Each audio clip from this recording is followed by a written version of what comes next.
क्या कभी आपको यह एहसास हुआ है कि आप एक ऐसे भंवर में फंस गए हैं जिसका कोई किनारा नहीं दिखता? रोज सुबह आंख खुलती है, तैयार होकर उस नौकरी पर निकलना पड़ता है जो शायद दिल से पसंद भी नहीं। पूरा दिन किसी और के सपनों को साकार करने में अपनी मेहनत झोंक देना और महीने के आखिर में मिलने वाली उस तय सीमा की तनख्वाह का इंतजार करना जो हाथ में आने से पहले ही खर्चों की सूची में बढ़ चुकी होती है। अगर हाँ में जवाब है तो एक पल रुकिए। आज खुद से एक तीखा मगर जरूरी सवाल कीजिए। क्या आप सच में जिंदगी जी रहे हैं या अपनी स्वतंत्रता गिरवी रखकर एक तरह की बंधुआगिरी कर रहे हैं? बंधन का मतलब सिर्फ जंजीरों और बेड़ियों में जकड़ा होना नहीं होता। आज के दौर की सबसे खामोश, सबसे अदृश्य और सबसे घातक बंधुआगिरी है आर्थिक पराधीनता। जब आपकी पूरी जिंदगी बस अगले महीने का बिल चुकाने के डर पर टिक जाए, जब आप मन से एक छुट्टी भी ना ले पाएं क्योंकि जेब में सुरक्षा नहीं है, तब समझ लीजिए कि आप अनजाने में गुलाम बन चुके हैं। लगभग 2300 साल पहले मगध की धरती पर एक साधारण दिखने वाले ब्राह्मण ने यही कड़वी सच्चाई भांप ली थी। नाम था आचार्य चाणक्य, जिन्होंने अपनी पैनी सोच और नीतियों के दम पर एक मामूली से लड़के चंद्रगुप्त को अखंड भारत के सिंहासन तक पहुंचाया। अपनी प्रसिद्ध कृति चाणक्य नीति में उन्होंने साफ लिखा, जिस इंसान के पास न ज्ञान है, न सदाचार, न दान करने का सामर्थ्य और न ही धन को सही जगह लगाने की समझ, वह इस धरती पर केवल एक भार है।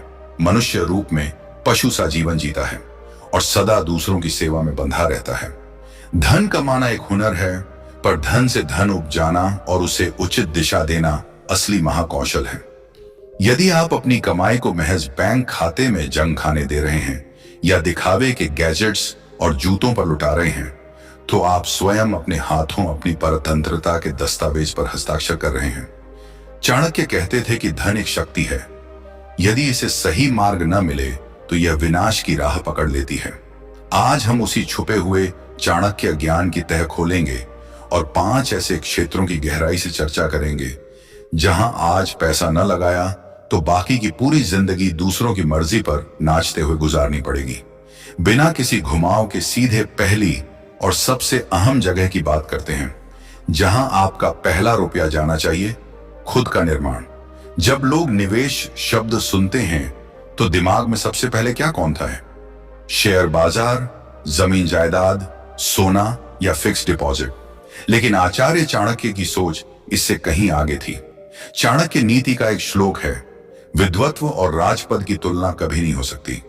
राजा का सम्मान केवल उसके अपने राज्य में होता है, जबकि एक विद्वान, कुशल और हुनरमंद इंसान की इज्जत हर जगह, हर देश में होती है। आज के दौर में विद्वान होने का अर्थ किताबी कीड़ा बनना नहीं, बल्कि उच्च आय देने वाले हुनर सीखना है।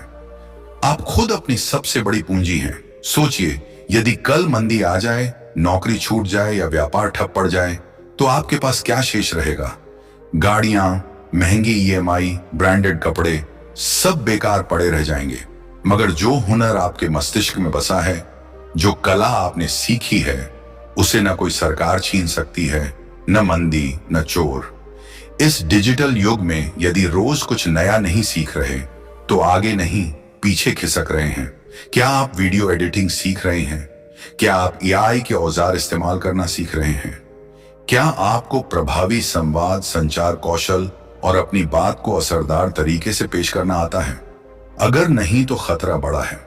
लोग लाखों की गाड़ी खरीदते वक्त एक पल नहीं सोचते, पर 2 से 4 हजार की कोई किताब या कोर्स जो पूरी जिंदगी बदल सकता है, खरीदने से पहले 100 बार सोचते हैं और उसे फिजूल खर्ची मान लेते हैं। यही गुलाम सोच की सबसे बड़ी निशानी है। चाणक्य का व्यवहारिक नजरिया चंद्रगुप्त को सिंहासन पर बिठाने से पहले आचार्य ने वर्षों तक तक्षशिला में उसकी कड़ी साधना कराई। उन्होंने शस्त्रों से ज्यादा शास्त्रों और बुद्धि पर निवेश किया, इसलिए अपनी आमदनी का कम से कम 10% हिस्सा सदा खुद के विकास में लगाइए। नई किताबें लीजिए, अच्छे गुरुओं के पाठ्यक्रम ज्वाइन कीजिए, संगोष्ठियों में जाइए। याद रखिए, मस्तिष्क पर लगाया गया धन जेब को कभी खाली नहीं होने देता। 2 अदृश्य कवच चाणक्य नीति में स्वास्थ्य और विपत्ति के समय के लिए संचय पर भारी बल दिया गया है। एक प्रसिद्ध कथन है कि इंसान को आने वाली विपदा के लिए धन बचाना चाहिए, अपने परिवार की रक्षा धन से करनी चाहिए, परंतु जब बात स्वयं की या परिवार की सुरक्षा और स्वास्थ्य की हो तो धन की परवाह छोड़कर सब कुछ न्यौछावर कर देना चाहिए। जब हम कमाना शुरू करते हैं तो एक अजीब भ्रम पनपने लगता है कि हमारे साथ कभी कुछ बुरा नहीं होगा। हम खुद को अजेय मान बैठते हैं, पर जीवन का कटु सत्य यही है कि विपत्ति कभी दस्तक देकर नहीं आती। स्वास्थ्य की प्रतंत्रता सबसे भयावह होती है। कल्पना कीजिए, रातों की नींद कुर्बान करके लाखों रुपए जमा किए, खुद को सुरक्षित समझा, पर अचानक परिवार में किसी की तबीयत बिगड़ गई और अस्पताल का बिल लाखों में पहुंच गया। तब क्या होगा? सालों की जमा पूंजी पल भर में खत्म। बाकी रकम के लिए किसी के आगे हाथ फैलाना पड़ेगा, कर्ज लेना पड़ेगा, और कर्जदार का जीवन गुलाम से भी बदतर होता है। कर्ज चुकाने के लिए मन के विपरीत काम करने को मजबूर होना पड़ता है। इससे बचाव का उपाय क्या है? आज के दौर में इस नीति को लागू करने के दो तरीके हैं, स्वास्थ्य बीमा और जीवन बीमा। लोग इसे अक्सर व्यर्थ का खर्च मानते हैं, जबकि यह आपकी गाढ़ी कमाई के चारों ओर एक अभेद्य दीवार की तरह काम करता है। साथ ही आपातकालीन कोष भी जरूरी है। इतनी नकद या तरल राशि हमेशा अलग रखिए जिससे बिना किसी आमदनी के भी घर 6 से 8 महीने आराम से चल सके। जब यह अदृश्य कवच आपके पास होता है तो एक अलग ही आत्मविश्वास जन्म लेता है। आप अपने बॉस की गलत बात पर भी डटकर खड़े हो सकते हैं, क्योंकि मन में यह डर नहीं रहता कि कल नौकरी गई तो क्या होगा। यही निडरता ही असली आजादी की पहली सीढ़ी है। 3. सोते हुए कमाई का ढांचा। पहले हिस्से में हमने खुद को निखारा और सुरक्षा कवच तैयार किया। अब बारी है सीधे उस दरार पर वार करने की जो अमीर और गरीब के बीच सबसे बड़ी खाई बनाती है। आचार्य चाणक्य ने धन के स्वभाव को गहराई से समझा था। एक कड़वा किंतु सत्य श्लोक है, लक्ष्मी चंचल है, आज तुम्हारे पास तो कल किसी और के पास। इंसान की सांसें, जवानी, जीवन सब नश्वर हैं। इस बदलती दुनिया में केवल कर्म ही स्थिर रहते हैं। इसे आज के आर्थिक संदर्भ में देखें तो यदि आप केवल अपनी शारीरिक उपस्थिति और सक्रियता से शून्य से कमाई कर रहे हैं तो आप जीवन के सबसे बड़े खतरे में जी रहे हैं। क्या आप केवल अपना समय बेच रहे हैं? गुलाम सोच में फंसा आम इंसान रोज 8-10 घंटे किसी कंपनी या दुकान को समर्पित करता है और बदले में पैसा पाता है, यानी समय के बदले पैसा। सोचिए, जिस दिन समय देना बंद उस दिन पैसा भी बंद। बीमार हो, मन न हो या कोई जरूरी काम हो, फिर भी उस चक्र में जाना ही पड़ता है। इसी को कहते हैं समय की गुलामी। आप अपने ही जीवन के मालिक नहीं रह जाते, आपकी डोर बॉस या ग्राहकों के हाथ में होती है। चाणक्य का ढांचा क्या सिखाता है? आचार्य ने कभी अकेले काम नहीं किया। उन्होंने मौर्य साम्राज्य का ऐसा तंत्र खड़ा किया जो उनकी अनुपस्थिति में भी सुचारू चलता रहे। धनवान लोग महज पैसे के लिए मेहनत नहीं करते, वे पैसे से अपने लिए काम करवाते हैं। अपनी आमदनी का बड़ा हिस्सा ऐसी जगहों में लगाइए जो आपके सोते समय भी कमाई करती रहें। इसे आज पैसिव इनकम या एसेट्स कहा जाता है। व्यापार या ऑटोमेशन में निवेश, कोई डिजिटल या भौतिक ढांचा जो आपके बिना भी चले, जैसे यूट्यूब चैनल, स्वचालित व्यवसाय या डिजिटल उत्पाद। शेयर बाजार और इंडेक्स फंड। भारत की सर्वश्रेष्ठ कंपनियों में हिस्सेदारी खरीदना। वे कंपनियां दिन रात कमाती हैं और आपके निवेश की कीमत खुद बढ़ती जाती है। किराए की संपत्ति, रियल एस्टेट में ऐसा निवेश जो हर महीने बिना मेहनत के जेब में आमदनी डाले। यदि सोते सोते कमाई का रास्ता नहीं बनाया तो अंतिम सांस तक काम करना पड़ेगा। जब पैसा खुद आपके लिए काम करने लगता है तब समय बेचने की मजबूरी खत्म हो जाती है। तब आप काम इसलिए नहीं करते कि बिल चुकाने हैं, बल्कि इसलिए करते हैं क्योंकि उस काम से प्रेम है। यही असली स्वतंत्रता है। 4. गुप्त रिश्ते और रणनीतिक जुड़ाव। यह वह बिंदु है जिस पर आम वित्तीय सलाहकार शायद ही कभी बात करें, लेकिन चाणक्य इसके सबसे बड़े ज्ञाता थे।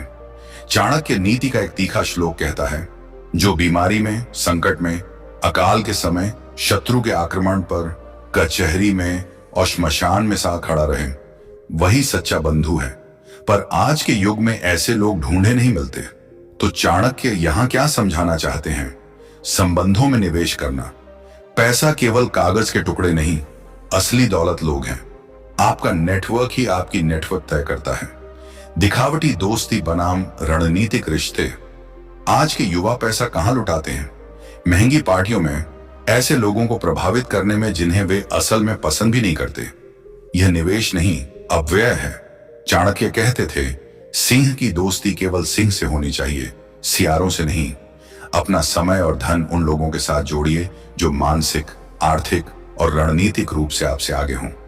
मेंटरशिप और परामर्श। यदि कोई व्यक्ति अपने क्षेत्र का दिग्गज है तो उसकी 1 घंटे की सलाह के लिए भारी फीस भी चुकानी पड़े तो पीछे मत हटिए। वह फीस आपके जीवन के 5-10 साल का भटकाव बचा सकती है। उच्च मूल्य समुदाय। ऐसे क्लब, सेमिनार या मास्टरमाइंड समूहों की सदस्यता लीजिए जहां सफल और दूरदर्शी व्यवसायी बैठते हैं। वहां लगने वाला पैसा खर्च नहीं, बल्कि उस जगह में प्रवेश का टिकट है जहां एक सही हाथ मिलाना करोड़ों की डील तय कर देता है। अकेले लड़ोगे तो कुचल दिए जाओगे। यदि चाणक्य केवल अपनी बुद्धि के सहारे बैठे रहते तो कभी मगध को उखाड़ ना पाते।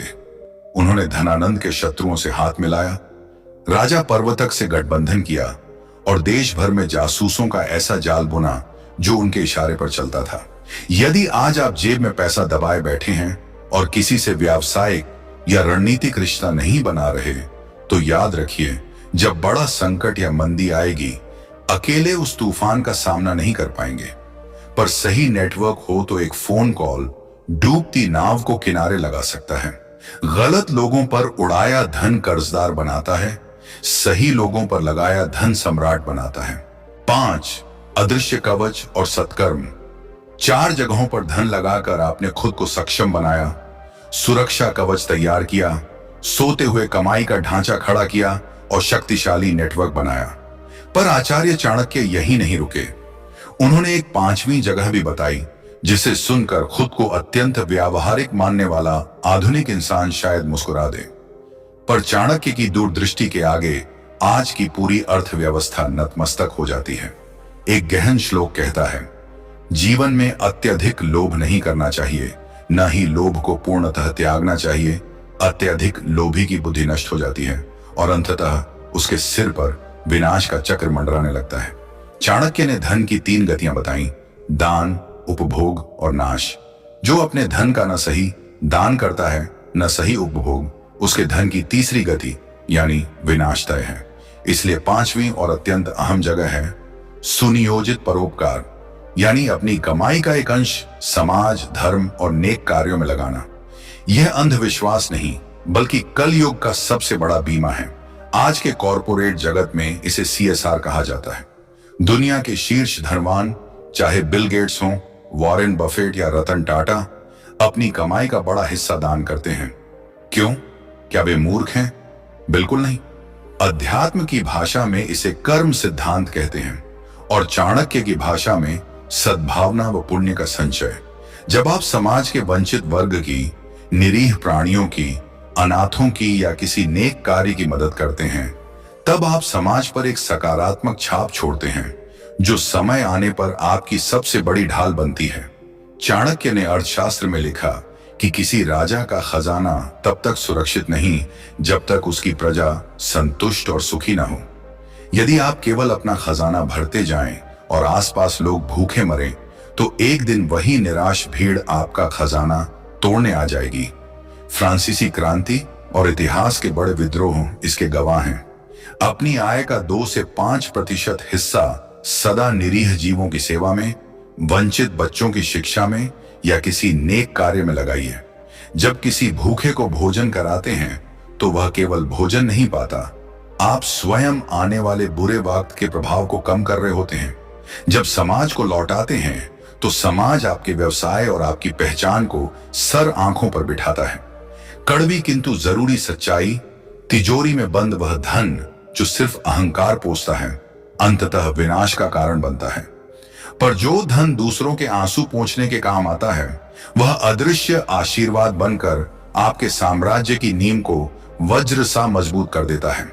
अब जब पांचों जगह समझ आ गई, तो उस सबसे बड़े शत्रु का सामना करना जरूरी है जो हमें इनमें निवेश करने से रोकता है। वह शत्रु है हमारे भीतर बैठी गुलाम मानसिकता। आज विज्ञापन कंपनियों और बड़े ब्रांड्स ने मिलकर एक ऐसा मायाजाल रचा है जिसका एक ही मकसद है, आपको ताम्र कर्ज और ईएमआई में उलझाए रखना। आप अमीर दिखने की चाह में गरीब होते जा रहे हैं। चाणक्य कहते थे, जो अपनी आय से अधिक व्यय करता है वह बिना किसी शत्रु के ही नष्ट हो जाता है। आज का युवा क्या करता है? तनख्वाह मामूली, पर जेब में 1.5 लाख का फोन जो शून्य ब्याज ईएमआई पर खरीदा गया। दोस्तों को दिखाने के लिए कर्ज पर महंगी गाड़ी। ये सब क्या है? ये दिखावे की परतंत्रता है। आप वह धन खर्च कर रहे हैं जो अभी कमाया ही नहीं, उन चीजों के लिए जिनकी जरूरत ही नहीं, सिर्फ उन लोगों को प्रभावित करने के लिए जिन्हें आपकी परवाह ही नहीं। जब किसी महंगी वस्तु की ईएमआई बांधते हैं तो असल में अपनी आजादी के अगले 2-3 साल उस बैंक और कंपनी के नाम गिरवी रख देते हैं। अब चाहकर भी मनचाहा जोखिम नहीं ले सकते, नया व्यवसाय शुरू नहीं कर सकते, क्योंकि हर महीने की एक तय तारीख को वह किश्त सिर पर मंडराने लगेगी। यही आधुनिक गुलामी का सबसे निर्मम रूप है। अब सब कुछ आईने की तरह स्पष्ट है। आचार्य चाणक्य की नीतियां किताबी ज्ञान नहीं, बल्कि जीवन जीने, साम्राज्य खड़ा करने और गुलामी की जंजीरें काटने का व्यवहारिक खाका है। हमने वे 5 जगहें देख ली जहां आज धन लगना ही चाहिए। अपना हुनर और शिक्षा, ताकि आपकी कीमत कभी न घटे। स्वास्थ्य और आपातकालीन कोष, ताकि अचानक आई विपत्ति आपको किसी का कर्जदार न बनाए। सोते हुए कमाई का ढांचा, ताकि जीवन भर सिर्फ पेट पालने के लिए समय न बेचना पड़े। रणनीतिक नेटवर्क और रिश्ते, क्योंकि अकेले लड़कर आज तक कोई विजेता नहीं बना। और धर्म, कर्म व समाज को लौटाना, ताकि अदृश्य आशीर्वादों का कवच आपकी 7 पीढ़ियों की रक्षा करे। पर इस सब के बावजूद कड़वी सच्चाई यह है कि यह वीडियो देखने वाले 99% लोग इसे बस एक और ज्ञान की वीडियो समझकर भुला देंगे। वे फिर उसी पुरानी दिनचर्या में लौट जाएंगे। वही सुबह जागना, वही मजबूरी की नौकरी, वही दिखावे का खर्च और महीने के अंत में खाली जेब। चाणक्य नीति का एक अंतिम और अत्यंत सशक्त श्लोक सदा याद रखिए। बीता हुआ एक क्षण भी दुनिया का सारा रत्न, सोना और धन मिलकर वापस नहीं ला सकता। जो अपने इस अनमोल समय को आलस्य और व्यर्थ की बातों में गंवा रहा है, वह इस सृष्टि की सबसे बड़ी भूल कर रहा है। चुनाव आपका है, सम्राट या दास। आज आपके सामने 2 राहें हैं। पहली राह, जैसे जी रहे हैं वैसे ही जीते रहिए। तनख्वाह आते ही महंगे गैजेट्स, पार्टियों और दूसरों को प्रभावित करने में उड़ाते रहिए। कंपनियों के बिछाए उपभोक्तावाद के जाल में फंसकर खुद को धनी होने का भ्रम पालते रहिए। पर याद रखिए, जिस दिन उम्र 45 या 50 पार करेगी, जब शरीर में पहले जैसी ताकत नहीं बचेगी, तब भी किसी और के सामने हाथ जोड़कर खड़ा होना पड़ेगा, क्योंकि अपना कोई ढांचा नहीं होगा। वह बुढ़ापे की परतंत्रता सबसे पीड़ादायक होगी। दूसरी राह, यह राह थोड़ी दुष्कर है। शुरुआत में शौक कुर्बान करने होंगे, दिखावा छोड़ना होगा, लोग कंजूस या अजीब कहेंगे, पर आप शांत रहकर पूरा ध्यान इन 5 जगहों में निवेश करने पर लगाएंगे। आप अपने धन को अपना सेवक बनाएंगे, ताकि वह धन आपके लिए और अधिक धन कमा लाए। याद रखिए, जब चंद्रगुप्त मगध नरेश धनानंद के दरबार से अपमानित होकर लौटे थे, तब उनके पास खोने को कुछ नहीं था, पर चाणक्य की सीख थी। उन्होंने सुख सुविधाओं को त्याग दिया, जंगलों की खाक छानी, सेना खड़ी की, सही रणनीतियों में अपनी शक्ति और साधन लगाए। परिणाम क्या हुआ? इतिहास उन्हें सम्राट चंद्रगुप्त मौर्य के नाम से जानता है। आज ही कदम बढ़ाइए। गुलामी से आजादी की ओर पहला कदम हमेशा कठिन होता है। अपनी अगली कमाई से, चाहे वह कितनी भी छोटी क्यों ना हो, एक हिस्सा अलग निकालिए। एक नई किताब खरीदिए या कोई नया हुनर सीखने का कोर्स लीजिए। अपनी विलासिता की सूची से एक फिजूल खर्च काटकर उसे किसी एसेट में लगाइए। किसी भूखे को भोजन कराकर या किसी निरीह प्राणी की सहायता करके उस सकारात्मक ऊर्जा की शुरुआत कीजिए। फैसला आपके हाथ में है। समय का चक्र निरंतर घूम रहा है। हर बीतता दिन या तो आपको आर्थिक स्वतंत्रता की ओर ले जा रहा है या हमेशा के लिए आधुनिक गुलामी के दलदल में धकेल रहा है। आचार्य चाणक्य के इन शब्दों को हृदय और मस्तिष्क में गहरा उतार लीजिए। जो आज जाग गया वही कल राज करेगा, जो आज सोता रह गया वह जीवन भर दूसरों के इशारों पर आंसू बहाता रहेगा।